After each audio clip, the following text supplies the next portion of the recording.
Guys चलो resist बनते हैं। अगर तुम ये चिड़िया चलाते हो जिसका अभी नाम चेंज होके एक्स बन चुका है, तो तुम्हें बहुत अच्छे से इस लफड़े के बारे में पता होगा, बिकॉज ये कंट्रोवर्सी बहुत ज्यादा बढ़ चुकी है एंड ये अब तक रुकने का नाम ही नहीं ले रही। और जिसे नहीं पता आखिर ये चक्कर क्या चल रहा है, तो फिर डोंट वरी, मैं तुम्हें बताऊंगा और अपना ओपिनियन भी दूंगा, क्योंकि मैं मैच्योर नहीं हूँ एंड मैं मैच्योरिटी वाली एक्टिंग नहीं कर सकता तुम सबका सामने। इस वजह से जो लफड़ा हो रहा है डिटेल में बताऊंगा, अपना ओपिनियन भी शेयर करूंगा एंड उन सब के बाद तुम सब अपना राय कमेंट बॉक्स में दे सकते हो। मैंने बहुत सारे यूट्यूबर्स के वीडियोस देखे, बहुत सारे कमेंट्स में लोगों के राय जाने एंड मैंने वहां पर इंडियंस लोगों के भी राय देखे। और मेरा एक ही चीज कहना यार, तुम सबको बस आधी सच्चाई पता है एंड तुम इसके पीछे का एक डार्क रहस्य को नहीं समझ पाए हो, और इस वजह से तुम्हें ये सब चीज ऐसा लग रहा है कि अरे यार ये लोग बस एक कार्टून कैरेक्टर को लेके लफड़ा कर रहे हैं। तो चलो हुआ क्या था इस पे आते हैं। कुछ दिन पहले एक 16 साल का बच्चा क्या करता है, ट्विटर पे मोमो आयासे एंड ओकारुन की जो ये वाली फोटो तुम देख रहे हो, इसको एक डार्क स्किन टोन के साथ कलर करके अपलोड कर देता है, जिसको देखने के बाद जापानीज वाले बहुत ज्यादा भड़क जाते हैं एंड उसको गालियां देना चालू कर देते हैं। मिलियंस में मिले थे भाई। तो होना क्या था, वो 16 साल का बच्चा है, अपना ट्विटर अकाउंट बंद करके चला जाता है। इतना सब कुछ होने के बाद मामला शांति होने वाला था, पर नहीं, यहाँ पे वॉइस आर्टिस्ट कूद गए। मोमो आयासे एंड ओकारुन के जो वॉइस एक्टर हैं वो लोग आते हैं एंड उसी इमेज को लेके अपने यहाँ पर डाल देते हैं। खासकर तो यहाँ पर ओकारुन का वॉइस आर्टिस्ट भी आकर के कुछ ना कुछ ट्वीट कर दिया, जिसके बाद जितने जो जापानीज लोग थे उस बंदे के कुछ सालों पुराने ट्वीट्स को उठा के लेके आते हैं, जहां पर बेसिकली ये बंदा गोरों को टारगेट करते हुए ये कहता है कि जो वेस्टर्न कंट्री के लोग होते हैं, जब भी एनिमेशन में किसी डार्क स्किन वाली कैरेक्टर को थोड़ा फेयरनेस के साथ दिखाया जाता है, मतलब उसके कलर को थोड़ा ब्राइटनेस के साथ दिखाया जाता है, तो वो लोग चिल्लाने लग जाते हैं कि आखिर उसको गोरा बनाने का क्यों ट्राई किया जा रहा है। तो जो वॉइस एक्टर सालों पहले ये सब ट्वीट करके गोरों को टारगेट कर रहा था, अब वही उन गोरों को बचाने के लिए ब्लैक वाले ओकारुन को लगाया था, जिसके बाद जापानीज लोग और ज्यादा भड़क गए एंड जो भी जापानीज ट्विटर वगैरह चलाता है वो एनिमे फैन है, जिनको इन सब चीजों के बारे में पता है, वो सब वॉइस आर्टिस्ट को ही बकने लग गए। वॉइस आर्टिस्ट को भी बैकलैश बहुत ज्यादा मिला, वो भी ट्विटर छोड़ के भाग गया और अभी तक ये मामला शांत हुआ नहीं है। लोग अभी भी झगड़े पे झगड़े किए जा रहे हैं। यहाँ पर देखो, एज ए इंडियन तुम्हें लग सकता है कि भाई ये बच्चों की तरह क्यों झगड़ रहे, एक कार्टून कैरेक्टर को लेके स्किन टोन ही तो चेंज किया था, ये सब कुछ।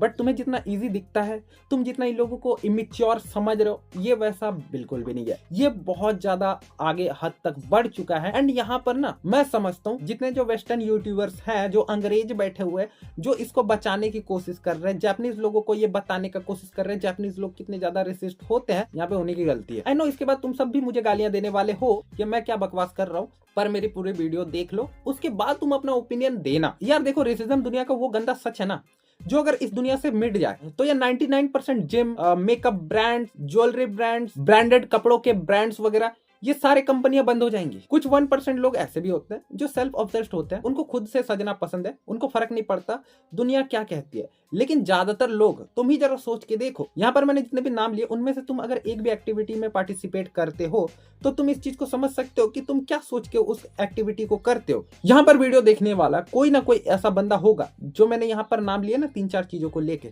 इनमें से कोई ना कोई ऐसा एक्टिविटी करता होगा ताकि दूसरे इससे अट्रैक्ट हो सके और दूसरों को ये चीज शो कर सके। आई नो तुम ये सोच रहे हो कि मैं आखिर कहाँ पे चल गया, बिकॉज ये सारी चीजें ना उसी से जुड़ी हुई है। ये रेसिज्म करना, ये जापानीज वाले लोग जो अभी कर रहे हैं उस बच्चे के साथ, ये जो कुछ भी कांड चला ना, ये सुनने के बाद तुम्हें बचकाना तो लग सकता है, बट इतना भी बचकाना नहीं है। असलियत में यहाँ पर वेस्ट लोगों को भी बहुत ज्यादा गलती है एंड जो जापानीज लोग हैं उनकी भी गलती है। तुम कभी भी डिज्नी के कोई सीरीज वगैरह देखना, मूवीज वगैरह देखना, एनिमेटेड वाली बात कर रहा हूँ, वहां पर जब भी एशियन कैरेक्टर को दिखाया जाएगा तो उसको डार्क स्किन टोन के साथ ही दिखाया जाता है। Plus Oggy and the cockroaches का एक एपिसोड आया था जहां पर इंडियन ऑडियंस को टारगेट करते हुए इंडिया का कल्चर भी दिखाया जाता है, जहां पर ऑगी, जैक एंड वो एक बिल्ली थी फीमेल वाली, मुझे याद नहीं है, वो लोग जब इंडिया आते ना तो वहां पर जो कैरेक्टर्स को दिखाया जाता है इंडियन बच्चों को, उनका स्किन टोन भी डार्क था। लेकिन अगर तुम इंडिया घूमे हो तो तुम एक चीज नोटिस करना, इंडिया में सिर्फ डार्क स्किन टोन वाले लोग नहीं रहते हैं, गोरे भी रहते हैं, सांवले भी रहते हैं एंड बहुत ज्यादा काले भी रहते हैं,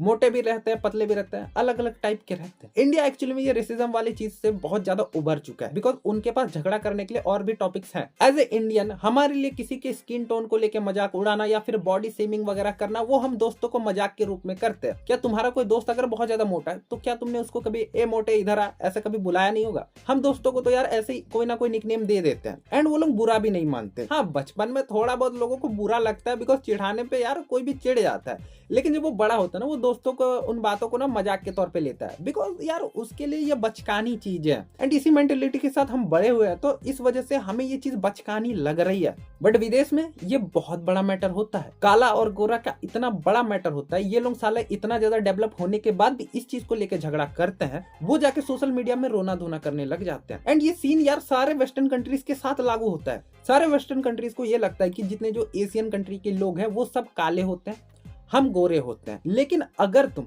अमेरिका की ही जनता को देखो तो वहां पर भी तुमको काले लोग दिखेंगे। बट तुम ही जरा सोचो हमारी मेंटेलिटी किस तरीके से बड़ी हुई है, अमेरिकन मतलब गोरा होगा। अब तुम जरा ना इस चीज को सोच के देखो, कोई एशियन कंट्री का मूवी डायरेक्टर किसी अमेरिकन को दिखाता है एंड वहां पर एज ए अमेरिकन किसी काले आदमी को लेके आता है एंड वहां पर ऐसे दिखाया जाता है ये इसका नाम है एंड ये अमेरिका से है। तुम देखना वहां पर सोशल मीडिया में किस तरीके से अमेरिकन लोग चिल्लाने लग जाएंगे। यहाँ पर वो जो बच्चा था 16 साल का बच्चा, भाई ये एक ऐसी एज होती है ना, मुझे सबसे ज्यादा इस एज वाले बच्चे गुस्सा दिलाते हैं, क्योंकि ना तो इनको समझ होती है, ये खुद का बड़ा मानने लग जाते हैं एंड इनको जो मनाता वो करने लग जाते हैं। इस उम्र में इनको ऐसा लगने लग जाता है कि हमसे बड़ा कोई नहीं है, हम कुछ भी कर सकते हैं, हमने ही जिंदगी में सब कुछ उखाड़ रखा है। उस बंदे ने मोमो एंड ओकारुन का जो स्किन टोन डार्क करके जो ड्रॉ करके अपलोड किया, सारे जापानीज वालों ने इस चीज को एज ए रेसिज्म के तौर पे ले लिया। पता नहीं उस 16 साल के बच्चे का क्या मेंटेलिटी रहा होगा, उसने क्या सोच के ड्रॉ किया। बट जो जापानीज जनता है उन लोगों ने क्या समझा ये मैं तुमको बताता हूँ। उन लोगों को ये लगा कि वो 16 साल का बच्चा हमें ये बताने का कोशिश कर रहा है कि ओकारुन एंड मोमो अयासे ये दोनों जापानीज है एंड जापान एक एशियन कंट्री है, तो ऑब्वियसली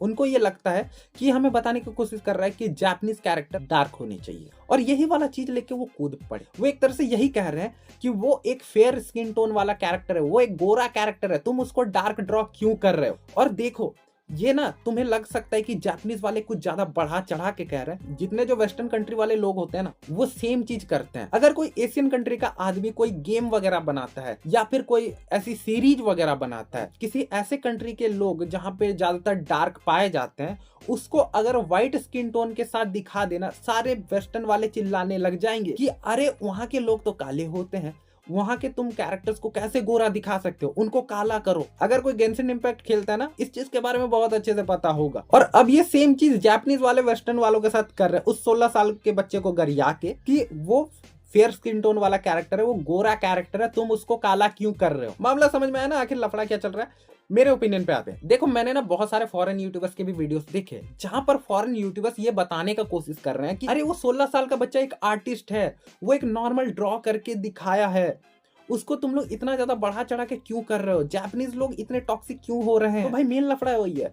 अगर वो बच्चा बस ऐसे ही सच में ड्रॉ कर रहा था, उसका कोई इरादा नहीं था डार्क स्किन टोन दिखा के वो एशियन कंट्री के लोगों को ऐसे दिखाना, जापानीज लोगों को बताना कि तुम एशियन कंट्री वाले हो, तुम सबका डार्क स्किन टोन होना चाहिए, ये बताने का अगर उसका इरादा नहीं था, उसने बस नॉर्मल ड्रॉ किया था। और ये बात वो बच्चा ही जानता है कि उसने क्या सोच के ड्रॉ किया था। अगर ये बिना सोचे ऐसे ही ड्रॉ कर दिया था अपना क्रिएटिविटी के तौर पे, तो फिर जापानीज वाले उसके साथ गलत कर रहे हैं। बात उन यूट्यूबर्स की जो लोग ये बताने का कोशिश कर रहे हैं कि अरे वो तो एक आर्टिस्ट है, वो अपना आर्ट अपने हिसाब से ड्रॉ कर रहा है एंड सबको अपना ओपिनियन होता है कि वो अपने हिसाब से किसी भी कैरेक्टर को अपने हिसाब से ड्रॉ करे, ये करे वो करे। भाई ये तब तक ही लगता है ना जब इस चीज पे कोई ऑफेंड नहीं होता, क्योंकि हो सकता है कि ये तुम्हें बचकानी चीज लग रहा होगा, लोग क्यों ऑफेंड हो रहे, पर उसके लिए वो बहुत ही दिल के करीब होगा। प्लस कुछ ऐसे भी लोग आके यहाँ पर भौंक सकते हैं मेरे कमेंट बॉक्स में, ये कहेंगे कि भाई यार वो तो स्किन टोन है, स्किन टोन को लेके ऐसी बातें क्यों कर रहे हैं, ये बचकानी चीजें हैं, ये स्किन कलर वलर कुछ नहीं होता। भाई जब वीवी के लाइव एक्शन एक्ट्रेस को चुना गया था वीवी के रोल के लिए, उसका स्किन टोन डार्क है, पूरे अंग्रेज चिल्ला बैठे थे कि आखिर काली लड़की को क्यों लिया है, गोरा क्यों नहीं है, गोरी लड़की होनी चाहिए, वीवी गोरी कैरेक्टर है, उसको गोरी लो।